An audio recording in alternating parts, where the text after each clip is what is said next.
자, 막스 베버의 아주 유명한 고전이죠. 프로테스탄티즘의 윤리와 자본주의 정신. 오늘 그 속으로 함께 깊이 들어가 보려고 합니다. 어떻게 보면 정말 이상한 질문일 수 있는데요. 신에 대한 깊고 깊은 불안감이 어떻게 현대 자본주의로 움직이는 이 강력한 동력을 만들어냈을까요? 오늘 우리는 17세기 칼뱅주의란에 아주 혹독했던 세계로 들어가서 그 뿌리를 한번 추적해 보겠습니다. 네, 바로 이 질문입니다. 이게 바로 막스 베버를 사로잡았던 거대한 모순이었죠. 한번 생각해 보세요. 모든 운명이 이미 정해져 있다면 그냥 가만히 있어도 되는 거 아닐까요? 그런데 어떻게 그 믿음이 오히려 사람들을 그토록 치열하게 세속적인 성공을 향해 달려가게 만들었을까요? 이 질문에 대한 답을 찾아가다 보면요. 어쩌면 현대 경제를 살아가는 우리 자신의 심리 깊숙한 곳까지 들여다보게 될지도 모릅니다. 자, 그럼 그 모든 이야기의 시작점으로 가보죠. 바로 신의 가혹한 작정, 즉 예정설이라는 교리에서 모든 게 비롯됩니다. 근데 이게 그냥 신학책에 나오는 딱딱한 교리가 아니었어요. 이건 17세기 청교도 신자들의 영혼 자체를 조각하고 그들의 삶 매 순간을 지배했던 정말 강력한 세계관이었습니다. 1647년에 나온 웨스트민스터 신앙고백의 한 구절인데요. 정말 단호하죠. 어떤 타협의 여지도 없습니다. 어떤 사람들은 영원한 생명으로, 다른 이들은 영원한 죽음으로 예정되었다. 신의 결정은 절대적이고 최종적이라는 겁니다. 인간이 여기에 끼어들어서 뭔가를 바꿀 여지는 정말 눈꼽만큼도 없었던 거죠. 이것이 바로 예정설, 독일어 원어로는 프레데스티나치온의 핵심입니다. 그러니까 내 운명은요, 내가 태어나기도 전에, 아니 이 세상이 만들어지기도 전에 이미 결정이 나 있다는 거예요.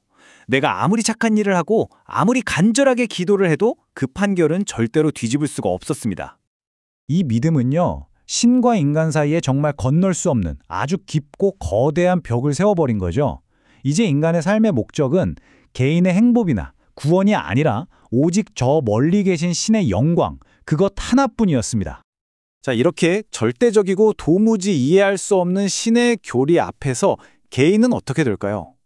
필연적으로 모든 신자 개개인의 영혼에 아주 깊은 질문이 던져질 수밖에 없었습니다. 이건 그냥 궁금증이 아니라 실존적인 위기였죠. 신의 계획을 알 수도 바꿀 수도 없다면 도대체 나는 어떻게 살아야 하는가? 막스 베버는 이 상태를 전례 없는 내면적 고독이라는 아주 강렬한 표현으로 설명합니다. 한번 상상해 보세요. 내 죄를 사해줄 사제도 없고요. 어떤 의식을 통해 위안을 얻을 수도 없어요. 모든 신자는 자신의 영원한 운명이라는 그 무거운 짐 앞에서 그저 홀로 철저히 혼자 서 있어야만 했습니다. 이전까지 중세 교회가 제공해주던 모든 영적인 안전장치가 다 사라져버린 겁니다.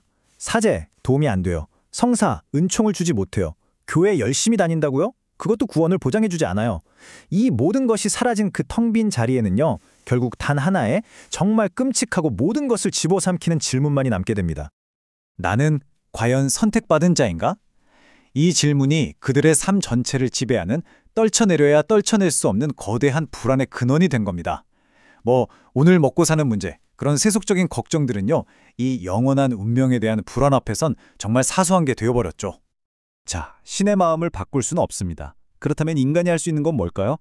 바로 그 끔찍한 질문, 나는 선택받은 자인가? 라는 그 질문에 대한 확신을 얻는 거였습니다. 구원을 내 힘으로 쟁취할 수 없다면 내가 이미 구원받았다는 증거라도 찾아야만 했던 거죠. 바로 이 지점에서 신학적인 고민이 아주 현실적인, 세속적인 해답을 향해서 나아가기 시작합니다. 이게 바로 베버가 발견한 심리적인 해결책의 흐름입니다. 첫째, 질문이 있죠. 나 구원받았나? 둘째, 해결 불가능한 문제가 있어요. 운명은 절대 못 바꾼다는 거.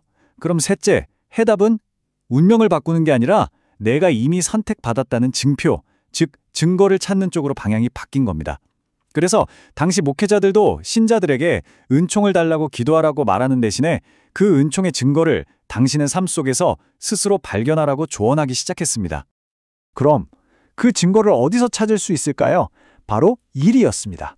심판에 대한 두려움과 끝없는 내면의 의심을 잠재우는 가장 확실한 방법은 바로 자신의 직업, 즉 소명 안에서 쉴 틈 없이 그리고 아주 체계적으로 일하는 것이었죠. 노동이 곧 구원의 확신을 얻기 위한 자기 수양의 과정이 된 겁니다. 그리고 바로 이 지점에서 아주 역설적인 결과가 나타납니다. 이런 실천적인 요구가 결국 완전히 새로운 삶의 방식을 만들어냈거든요. 바로 합리적인 삶의 탄생입니다. 구원에 대한 그 지독한 불안을 해소하려는 순전히 종교적인 동기가 아이러니하게도 삶 전체를 체계적으로 조직하고 관리하는 아주 세속적인 방식으로 이어진 거예요. 베버는 이걸 현세적 금욕, 원어로는 이너벨틀리 해 아스케제라고 불렀습니다. 이게 무슨 말이냐면요. 저 멀리 수도원에 들어가서 세상을 등지고 금욕하는 게 아니라는 거예요.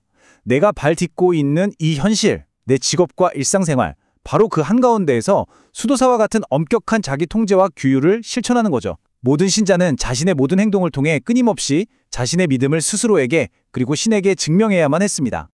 이 표를 보시면 그 차이가 확 들어오죠. 중세 카톨릭의 삶이 죄짓고 고해성사하고 용서받는 걸 반복하는 일종의 사이클이었다면 칼뱅주의 윤리는 완전히 다릅니다. 구원의 확신이라는 단 하나의 목표를 위해 단 한순간도 쉬지 않고 삶 전체를 합리적으로 통제해야 하는 하나의 거대한 시스템 같은 삶이 된 거죠. 심리적으로도 긴장을 풀 수 있는 고해성사 같은 장치가 없으니 끊임없는 긴장 상태가 계속될 수밖에 없었습니다. 자, 그렇다면 이렇게 강렬하고 체계적이고 또 불안에 쫓기는 듯한 생활 방식이 과연 어떤 최종 결과를 만들어냈을까요? 정말 아무도 의도하지 않은 결과가 나타났습니다. 구원의 증거를 찾으려는 그 순수한 종교적 열망이 결과적으로 근대 자본주의가 필요로 하는 가장 이상적인 인간형을 만들어낸 겁니다. 생각해보세요. 시간을 체계적으로 관리하고 사치나 쾌락에 돈을 낭비하는 대신 수익을 다시 일에 투자하고 그렇게 쌓인 부를 신의 은총의 징표로 여기는 태도. 이 모든 게 자본주의가 발전하기 위한 정말 강력한 심리적 토대를 마련해 준 거죠. 여기서 베버의 가장 중요한 핵심 개념이 나옵니다. 바로 선택적 친화력, 원어로는 발페어반트샤프트인데요. 이건 칼뱅주의가 자본주의를 만들었다는 식의 단순한 인과관계가 절대 아닙니다. 그게 아니라 서로 다른 곳에서 태어난 두 정신, 즉 프로테스탄트 윤리와 자본주의 정신이 마치 N극과 S극 자석처럼 서로를 딱 알아보고 아, 너 내 짝이구나 하면서 착 달라붙어 서로를 강력하게 만들고 강화시켜주는 그런 관계를 의미하는 겁니다. 완벽한 파트너를 만난 셈이죠. 자, 그런데 이 이야기는 칼뱅주의에서 끝나지 않습니다. 여기서 시작된 금욕적인 동력은 경건주의나 감리교 같은 다른 프로테스탄트 분파로 퍼져나가면서 조금씩 모습을 바꾸며 진화하거든요.